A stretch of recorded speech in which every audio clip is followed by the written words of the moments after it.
So I think I'm just excited and I'm just like pressing and clicking on so many buttons right here. But hey, welcome to this episode of The Vampire. I know I've ghosted you for some time now, but I'm here to apologize. Take your girl back. I am at fault, but I needed a time. I needed to take time out to just sort out a few things. Guess what? Today is a special day, and today it happens to be my birthday. And not just my birthday, I turned 30. Woo! Wow. Alhamdulillah. I thank God so much. I am so grateful for how far God has brought me. I am so grateful to the friends, the family that has escorted me here. If it wasn't a lot of people, but the biggest is the grace of God. Well, today I got up so early. I was ready to go to work. Yes, I went to work even on my birthday. So I was ready to go to work, and I thought to myself, who would have imagined this little girl nobody thought would be here today. I am grateful. I am in one of those stages where I express gratitude. Gratitude is what I am doing right now. It is not easy. Turning 30, it is not easy. So I have a lot of gratitude at heart, and I'm practicing that. But then I still can't help myself but to be overwhelmed. The love I'm being showered with, looking back at all the obstacles, all the bridges I had to cross, all the tribulations that I had to go through just to get here. I am just grateful. I am thankful. Whatever I have been through, whatever I did, whatever I went through, whatever brought me this far, I haven't regretted a thing. Not a single thing have I regretted. If it wasn't because of those things, those mistakes, those naiveness, those whatever we could call them, label them so many ways, but they're all part of this growth. They're all part of this journey.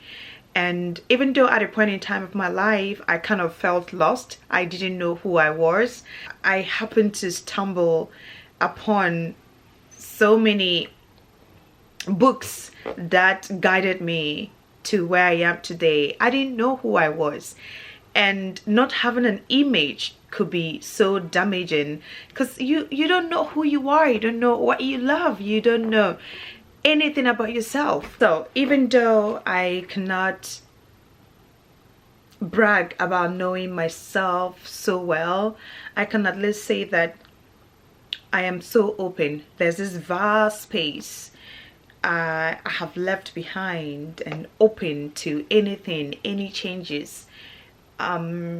At 30, it's not the end of the world.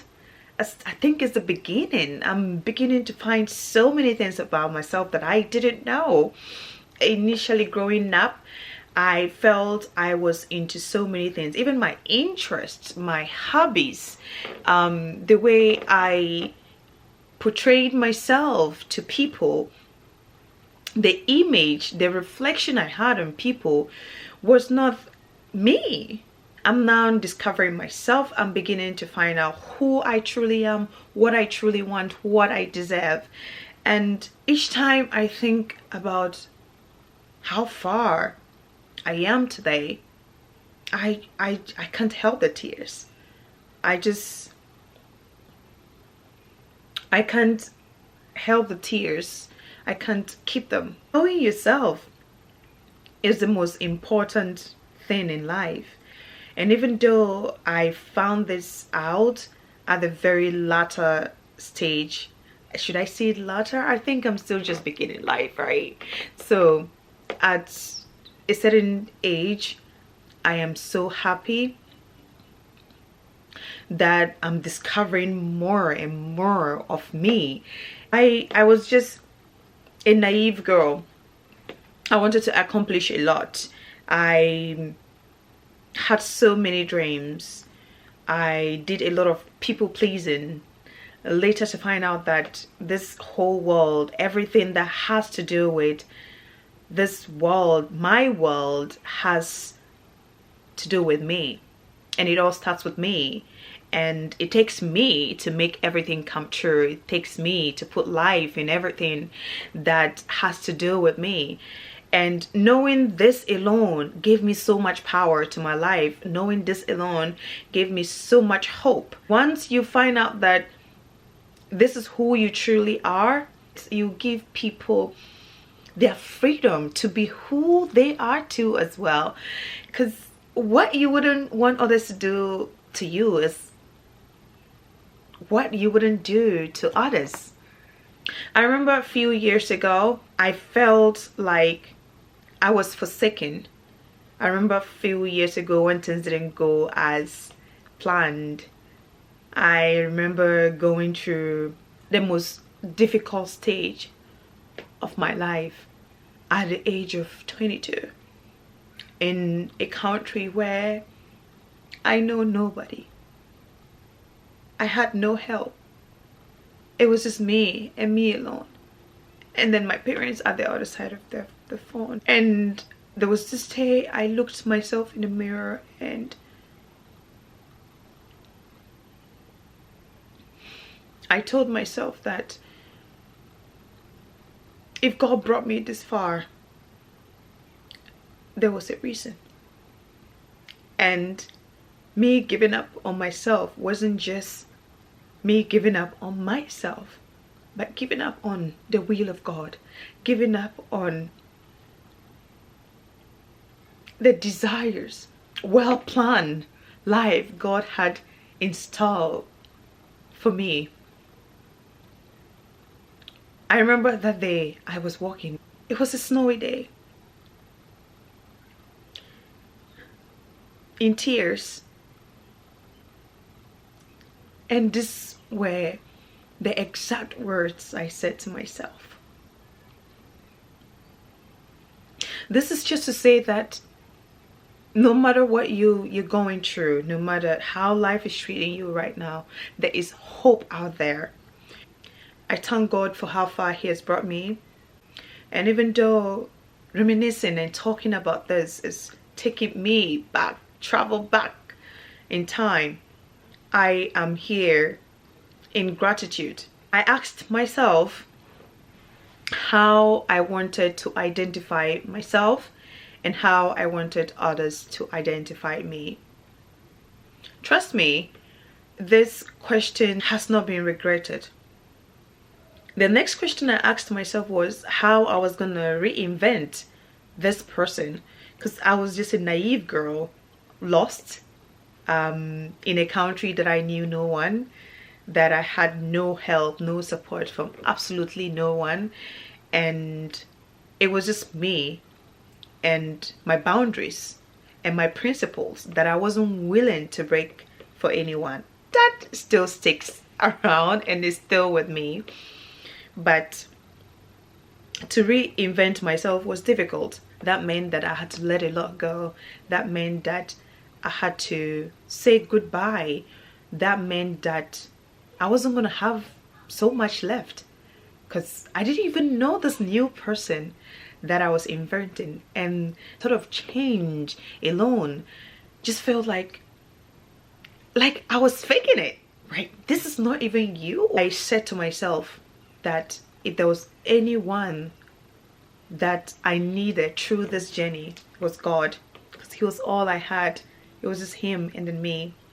But I knew that if I had to be in a land where I knew no one, absolutely no one, and had to strive for myself, then He had a reason. He had a better purpose for me.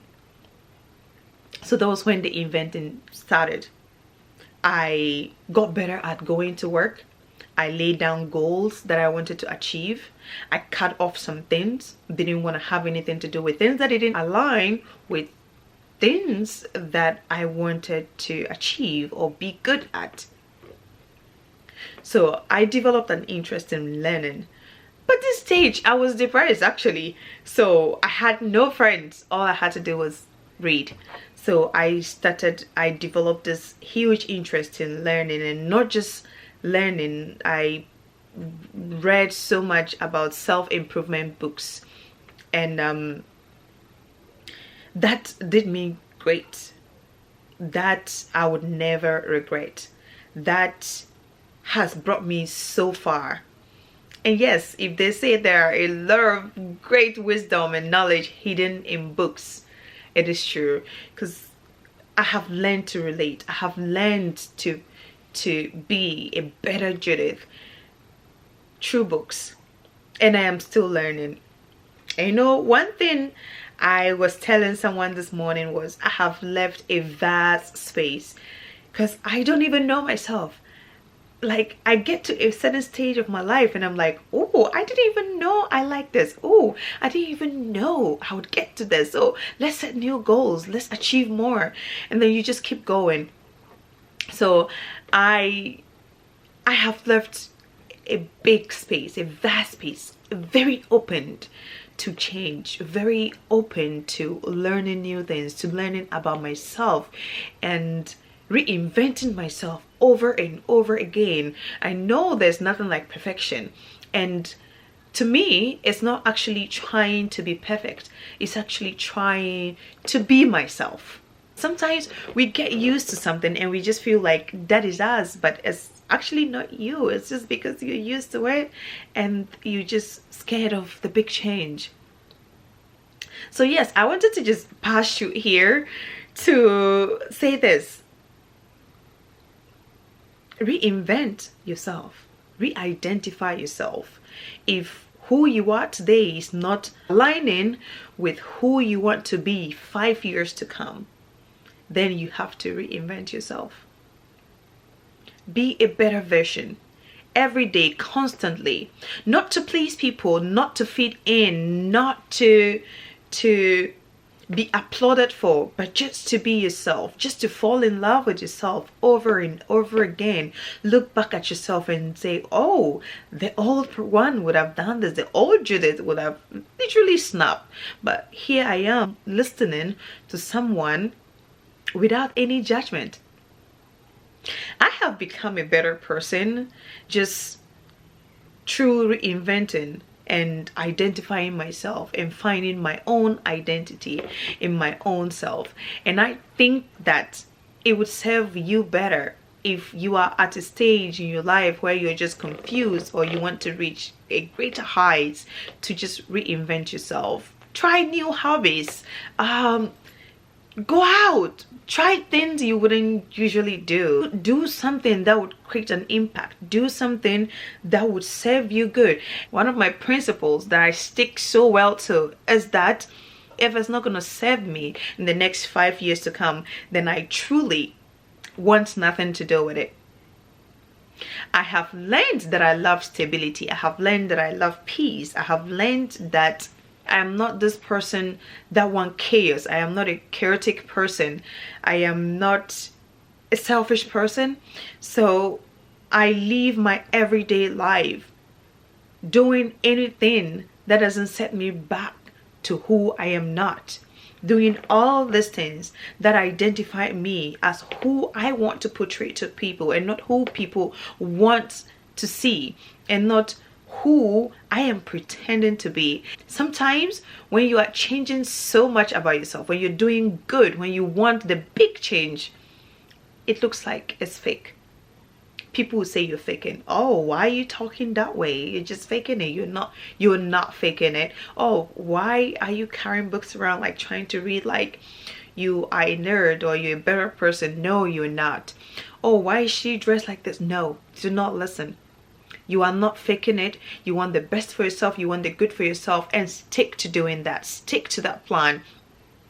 And I tell you this, if you are not taking anything from the child I'm throwing out to you today, please take this. Do not do anything to please anyone but yourself.